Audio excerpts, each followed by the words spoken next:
The zombie apocalypse took the world by surprise and caused millions of deaths. The survivors had no choice but to retreat to protected city-states, leaving the zombies to roam the world. In the present, Riley and Mike are observing zombies that have taken over an abandoned city. They realize that the creatures have vague memories of their past lives because they are repeating the movements of their old jobs. Certain zombies are incapable of playing instruments, while Big Dad is attempting to refuel a car that, in fact, does not exist. Riley wonders if the zombies are getting smarter, which worries him.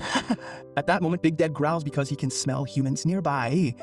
Then, the duo quickly leaves. During that time, Sholo and his team are arriving at a landfill with the purpose of discarding several boxes. When a zombie writhing on the ground comes, they immediately shoot it in the head. Then they throw away the last box that has blood dripping from it. Moments later, Riley and Mike are suddenly startled by a man with a deformed face. Mike prepares to shoot, but Riley stops him, explaining that it's his ally, Charlie. Get it? As fireworks begin to light up the sky, the three men return to the Dead Reckoning, a massive armored vehicle designed by Riley. Cholo and his team soon join them.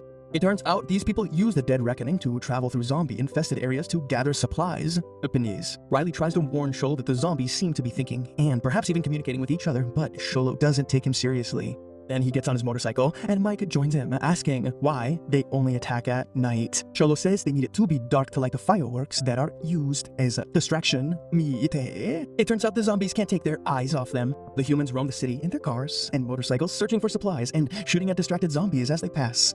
They don't see that Bigados is setting off fireworks and is trying unsuccessfully to get the other zombies out of the trance. When the zombies start dying under the team's attacks, Big Dad gets angry and stomps on a zombie's head while roaring in pain. Suddenly the fireworks stop and Riley has to shoot a zombie that gets too close to his Jeep. He calls Dead Wrecking and Pretty Boy explains that the firework launcher is jammed.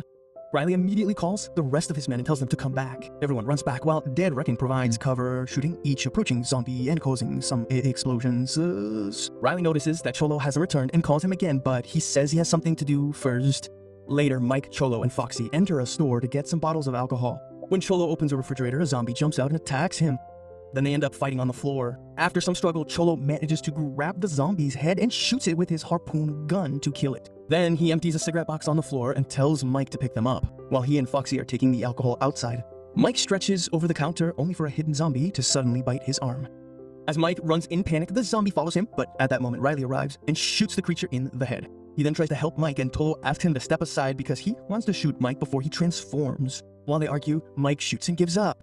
Riley says it's time to go home, and all the humans speed through the streets to leave the city. Biggie tries to grab one of the bikers, but steals a gun instead. He roars before starting to chase the vehicles, and the other zombies follow him as well. Moments later, Riley and his men arrive at a base located outside one of the few remaining human cities. Here, the rich live in a luxury residential tower called Fiddler's Green, while all the poor citizens are trapped in the slums. This city has guards patrolling at all times and electrified fences that kill zombies when they try to climb them. There's water everywhere, and the only way into town is via the main bridge. After delivering the supplies, Riley finds Cholo and blames him for Mike's death since the detour was unnecessary. Cholo explains that Mike knew the risks and agreed to go anyway. It turns out he's desperate to retire to Fiddler's Green, and selling alcohol is one of the few ways to make good money. In the morning, Riley and Charlie go to the slums to visit Migden, a homeless man trying to convince others that they should rebel against the rich. Ibarich. Riley isn't interested in his ideals and only gives his son medicine. Later, he goes to a garage to check on the car he bought the previous day, only to discover it's been stolen. Desperate for answers, Riley and Charlie go to an underground party where locals use zombies for entertainment. Some creatures are chained up for photos, while others are forced to fight for gamblers. Riley confronts Shiruwawa and asks about his car, but he swears he knows nothing and promises to investigate. In the fighting cage, zombies are usually lured with cats or dogs. But that night, the organizer throws in a woman named Slack. She kicks the zombies while trying to climb the fences to escape, but the zombies keep knocking her down.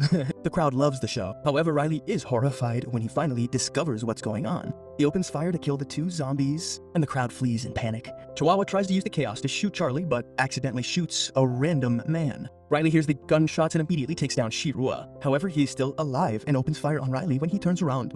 Slack kicks Riley through the fence to push him, and the bullet hits his arm instead. When Two tries to escape, Charlie focuses and makes a precise shot that hits him in the head.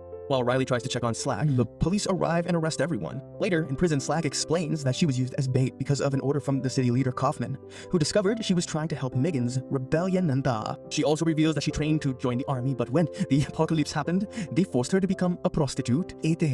Riley agrees that the system is horrible, but doesn't mind rebelling. He bought a car to leave town and go somewhere without people. The conversation is interrupted when the police bring Megan in as well. Outside the city, zombies find their way blocked. Big Daddy makes a zombie cut a hole in the boards and is startled by a hanging body. It turns out there are several zombies hanging by their feet with targets on their bodies for humans to use as target practice.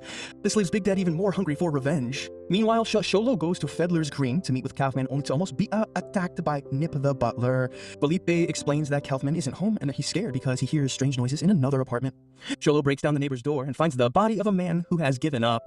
He grabs a small sculpture to crush the man's brain, but the crying widow stops him. While they argue, the man's son goes out to cut the rope, but the dead man wakes up as a zombie and jumps on his son to bite his neck. Then the zombie tries to go after the woman. However, Sholo starts smashing its head with the sculpture. At that moment, a guard finally arrives and Sholo leaves the cleanup to him. Afterwards, Cholo finds Kaufman in his office and hands over all the good things he found in the city. He says he wants to use his payments to move to Fiddler's Green, but Kaufman informs him that people like him aren't allowed in the building.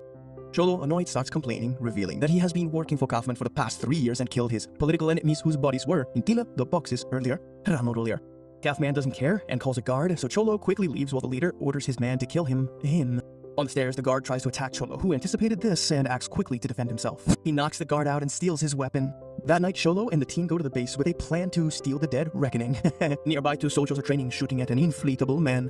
Suddenly, they hear a noise behind them and turn on a light only to discover Big Good. People at the base hear screams before the alarm sounds. The horde gathers at the base fence, which isn't electrified because that's what the guards use. All the soldiers rush to open fire, killing as many zombies as they can. Unfortunately, they aren't fast enough and the zombies knock down the fence.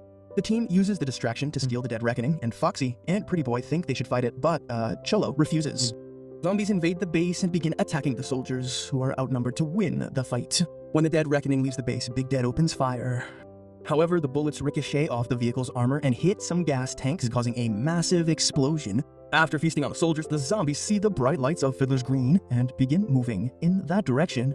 Moments later, Cholo calls Kaufman to say he has the dead reckoning. He gives him until midnight to send $5 million by boat, or he will use the vehicle to blow up Fiddler's Green. Kaufman refuses to negotiate with terrorists, so he calls the prison to free Riley. Riley worries about what they will do to him and reveals that it was Riley who saved him from the fire that burned his face. The police take Riley to see Kaufman, who wants to hire him to recover the dead reckoning. He suspects that it was Kaufman who got rid of his car to keep it in the city. So he demands a better car with lots of weapons as payment, and that his friends be released. Kaufman is desperate and agrees to everything. In dead reconning, Cholo orders Mouse to go to the port and wait for Kaufman's boat. Mouse leaves on his skateboard and hides inside a building at the port where he can wait safely. He is startled by some noises, but it's just some rats. At the prison, Riley reunites with his friends and they all receive new weapons. Kaufman's assistant arrives with 3 soldiers and forces Riley to take them on the mission as well. The team soon arrives at the base and sees the destruction caused by the horde. Riley follows some tracks and realizes that the zombies are heading for the bridge. He calls Kaufman to warn him, but he doesn't think the zombies will be able to break through and tells Riley to focus on the operation. Riley and Manote decide to look for ammunition, and the rest of the team looks for a working car. While trying to hotwire a vehicle, Charlie pulls out his gun and points it at Slack, who freaks out. When Charlie shoots, she hits a zombie behind her. Soon, a second creature approaches Charlie, and Slack quickly kills it to return the favor, though this also hurts Charlie's ear. Inside a building, Riley and Manolette find a zombie soldier feeding on his comrades. He quickly shoots it in the head, but a closer look reveals even more zombies in the background. Since they are all too busy eating, the pair take the opportunity to shoot them all to death. After grabbing the ammunition they need, they run to rejoin their team. Suddenly, a headless zombie appears behind them, but when it shakes its neck, it reveals that its head is still hanging off and it bites Manolette. Charlie shoots the zombie through the chest to reach the head hanging behind it, and then the car finally drives off. During the drive, Riley recounts that he had a brother who was also bitten and became a zombie in less than an hour. He had no choice but to shoot him. Avoiding risks, Slack kills Manolette. Moments later, Riley checks a tracking device she created when she built the dead reckoning so they could follow her movements. Slack confesses it's her first time leaving town, and Riley asks her to stop the car.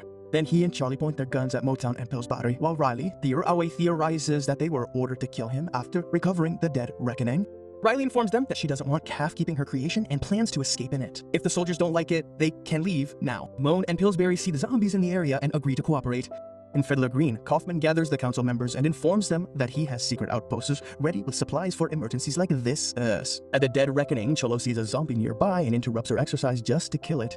There are only 40 minutes left until midnight, so Cholo calls Mouse for an update, but the money hasn't arrived. While Cholo tells his team to prepare the missiles, Mouse sees a zombie approaching the door and shoots it. Then he looks outside and is startled by another enemy quickly moving away. Unfortunately, several more zombies appear behind him and devour him. Meanwhile, the horde is standing in front of the river. Confused, Big Daddy notices the reflection of the lights and walks ahead, falling into the water. The other zombies follow him and, since they don't need to breathe, begin to cross the river without problems.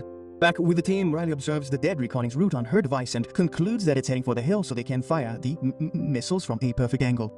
Black decides to leave the road to take a shortcut that will allow them to arrive first. Everyone looks for a place to hide, and Motown winks at Pillsbury as a signal to rebel. However, Pillsbury tries to knock her out because she's on Riley's side now. When the Dead Reconning finally arrives, Riley and Charlie go out to meet it. Cholo lets them in and points his gun at Riley before ordering Pretty Boy to prepare the missiles. Riley points out that the attack will kill innocent people too, but Cholo says Kaufman's leadership has killed even more. In the city, the zombies have finally overrun and are attacking everyone in their path when they take down the guard. Big Dad steals his gun and teaches another zombie how to kill humans with it. Another soldier tries to throw a grenade, but the butcher cuts his hand. His body falls on top of the grenade and the explosion kills him. When the clock finally strikes midnight, Cholo tries to launch the missiles unsuccessfully. Riley reveals that she used her device to disable them and throws it to the ground to break it. As Cholo begins to beat Riley, Motown wakes up and approaches the Dead Reckoning. Riley sees her on the camera and kicks Cholo out of the vehicle while Motown opens fire. Suddenly, a zombie appears behind her and bites her face. Then, Slack quickly shoots it in the head before she and Pillsbury take down the zombie. The distraction allows Charlie to disarm Foxy and take control of the Dead Reckoning. Riley checks on Cholo and notices he's bleeding from Moon's gunshots. In Fiedler's Green, Kaufman steals all the money from the safes and tries to leave. When a council member tries to stop him, Kaufman shoots him. At that moment, Riley calls to inform him that they stopped Cholo, but he doesn't believe it because there were explosions in the streets. Riley realizes that zombies have overrun the city and announces they're going back to help. Cholo isn't sure if he'll survive his injury and wants to try to reach an outpost, so Foxy stays with him while the others leave. The pair search for a car and find a zombie that Cholo quickly takes down. Unfortunately, a second creature appears behind him and bites his arm before he kills it with his knife. Fox is willing to kill it, but lets him decide. Then Cholo announces he wants to do one last thing. Afterward, Foxy takes him to the base and says a final goodbye before leaving. In the city, zombies continue killing people everywhere. They also continue learning how to use weapons and other tools to cause even more destruction. Riley calls the guards to ask them to open the fences so people can escape. But the soldiers couldn't shut off the electricity, and no one answers their calls at the power plant. Passing over the main bridge would leave them in the midst of the chaos, so they need an alternative solution. Looking at a map, Riley notices a drawbridge that's always raised, and they head there. Hundreds of people continue dying in the street as the zombies advance. The guards' gunfire causes some explosions, and a zombie ends up on fire. They mercifully set it on fire. When the horde crosses a construction site, they grab a bunch of tools, including a jackhammer. The zombies soon reach Fiddler's Green and break down the entrance with the tools. They invade and immediately begin killing all the rich people while destroying all the fancy shops on the tops. The Dead Recon team reaches the drawbridge and Slack shoots at the locked entrance to the control room, nearly wounding Riley as well. At that moment, a horde of zombies surrounds the vehicle. Riley then runs to pull a lever that finally activates the drawbridge, but it will take a few minutes to descend. A creature suddenly leaps at Riley, causing him to drop his weapon. After some struggle, he pushes the zombie off the edge of the structure and the descending bridge decapitates it. The team opens the vehicle's roof hatch and tells Riley to climb in. He retrieves his weapon and shoots any zombies that get too close as he begins to climb into the Dead Reckoning. Pretty Boy doesn't wait for him to reach the roof and drives ahead, running over several creatures in front and shooting those on the sides. As the vehicle crosses the bridge, the team doesn't see a zombie hanging from the back ladder. Riley makes sure to fix the missile launcher on the roof before entering. In the city, residents run for the fence, but it's still electrified, so they can't escape. Zombies surround him, and the humans think it's the end. At that moment, the Dead Reckoning fills the sky with fireworks, and the zombies freeze. Unfortunately, their intelligence has developed further, and the effect only lasts a second. In Fiedler's Green, Kaufman and Nip are trying to escape and encounter Big Daddy. Kaufman opens fire, but his bullets do no damage. Then Nip drags his boss to the garage. As he opens the gate, Kaufman gets into the car, only to be found by Big Daddy. Seeing this, Nip flees. Big Daddy shakes the car unsuccessfully. Then he notices a gas pump and grabs the nozzle to hit the car window. Just a small hole is enough for the nozzle to pass through and spill gasoline inside. Then Big Daddy runs off and drives away. When Kaufman gets out of the car, he sees Cholo approaching and quickly opens fire. The bullets do nothing, and when Cholo enters the light, Kaufman realizes he has become a zombie. They fight on top of the car while B-God throws a burning propane canister at them. The flames spread to the spilled gasoline, and an explosion kills Kaufman and Cholo. When the dead reckoning finally reaches the main fence, they are devastated to discover it's too late. The villagers are being devoured by zombies. Riley tells Charlie to launch the missiles anyway, and the resulting explosions kill the entire horde in seconds.